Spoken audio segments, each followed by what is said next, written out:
صلوا علیہ وآلہ۔ حضرت صلی اللہ علیہ وآلہ وسلم پر وحی کا ابتدائی دور اچھے سچے پاکیزہ خوابوں سے شروع ہوا۔ آپ خواب میں جو کچھ دیکھتے وہ صبح کی روشنی کی طرح صحیح اور سچا ثابت ہوتا۔ پھر من جانب قدرت آپ تنہائی پسند ہو گئے اور آپ نے غار حرا میں خلوت نشینی اختیار فرمائی اور کئی دن اور رات وہاں مسلسل عبادت اور یاد الہی و ذکر میں مشغول رہنے لگے۔ جب تک گھر آنے کو دل نہ چاہتا توشہ ہمراہ لیے ہوئے وہاں رہتے۔ توشہ ختم ہونے پر ہی اہلیہ محترمہ حضرت خدیجہ رضی اللہ تعالی عنہا کے پاس تشریف لاتے اور کچھ توشہ ہمراہ لے کر پھر وہاں جا کر خلوت گزین ہو جاتے۔ یہی طریقہ جاری رہا یہاں تک کہ آپ پر حق منکشف ہو گیا اور آپ غار حرا ہی میں قیام پذیر تھے کہ اچانک حضرت جبرائیل علیہ السلام آپ کے پاس حاضر ہوئے اور کہنے لگے کہ اے محمد پڑھو۔ آپ فرماتے ہیں کہ میں نے کہا کہ میں پڑھنا نہیں جانتا۔ آپ صلی اللہ علیہ وسلم فرماتے ہیں کہ فرشتے نے مجھے پکڑ کر اتنے زور سے بھینچا کہ میری طاقت جواب دے گئی۔ پھر مجھے چھوڑ کر کہا پڑھو۔ میں نے پھر وہی جواب دیا کہ میں پڑھا ہوا نہیں ہوں۔ اس فرشتے نے مجھ کو نہایت ہی زور سے بھینچا کہ مجھ کو سخت تکلیف محسوس ہوئی۔ پھر اس نے کہا کہ پڑھ۔ میں نے کہا میں پڑھا ہوا نہیں ہوں۔ فرشتے نے تیسری بار مجھ کو پکڑا اور تیسری مرتبہ پھر مجھ کو بھینچا، پھر مجھے چھوڑ دیا اور کہنے لگا کہ پڑھو اپنے رب کے نام کی مدد سے جس نے پیدا کیا اور انسان کو خون کی پھٹکی سے بنایا۔ پڑھو اور آپ کا رب بہت ہی مہربانیاں کرنے والا ہے۔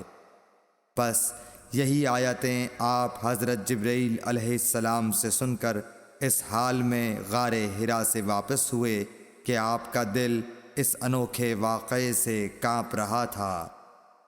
آپ حضرت خدیجہ کے ہاں تشریف لائے اور فرمایا کہ مجھے کمبل اوڑھا دو، مجھے کمبل اوڑھا دو۔ لوگوں نے آپ کو کمبل اوڑھا دیا۔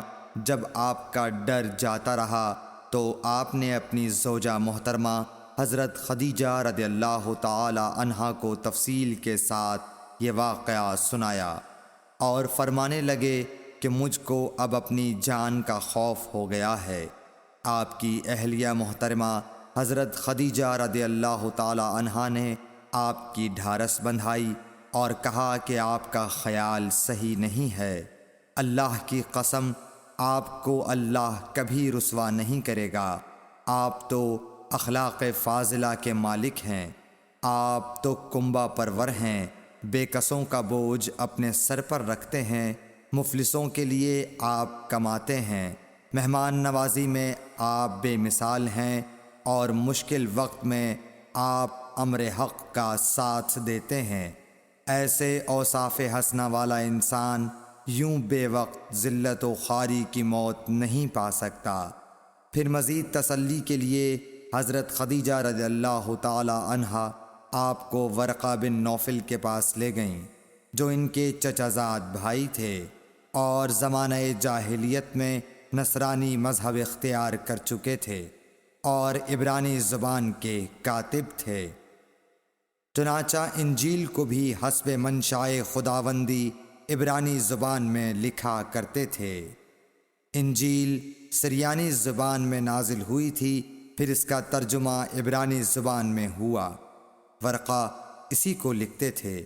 وہ بہت بوڑھے ہو گئے تھے، یہاں تک کہ ان کی بینائی بھی رخصت ہو چکی تھی۔ حضرت خدیجہ رضی اللہ تعالی عنہا نے ان کے سامنے آپ کے حالات بیان کیے اور کہا کہ اے چچا زاد بھائی، اپنے بھتیجے محمد صلی اللہ علیہ وسلم کی زبانی ذرا ان کی کیفیت سن لیجئے۔ وہ بولے کہ بھتیجے آپ نے جو کچھ دیکھا ہے اس کی تفصیل سناؤ۔ چنانچہ آپ صلی اللہ علیہ وآلہ وسلم نے از اول تا آخر پورا واقعہ سنایا، جسے سن کر ورقہ بے اختیار ہو کر بول اٹھے کہ یہ تو وہی ناموس معزز رازدان فرشتہ ہے جسے اللہ نے حضرت موسیٰ علیہ السلام پر وحی دے کر بھیجا تھا۔ کاش میں آپ کے اس عہد نبوت کے شروع ہونے پر جواں عمر ہوتا، کاش میں اس وقت تک زندہ رہتا جب کہ آپ کی قوم آپ کو اس شہر سے نکال دے گی۔ رسول کریم صلی اللہ علیہ وآلہ وسلم نے یہ سن کر تعجب سے پوچھا کہ کیا وہ لوگ مجھ کو نکال دیں گے، حالانکہ میں تو ان میں صادق و امین و مقبول ہوں؟ ورقہ بولا، ہاں یہ سب کچھ سچ ہے، مگر جو شخص بھی آپ کی طرح امر حق لے کر آیا لوگ اس کے دشمن ہی ہو گئے ہیں۔ اگر مجھے آپ کی نبوت کا وہ زمانہ مل جائے تو میں آپ کی پوری مدد کروں گا، مگر ورقہ کچھ دنوں کے بعد انتقال کر گئے، پھر کچھ عرصے تک وحی کی آمد موقوف رہی۔ صحیح بخاری حدیث نمبر 3۔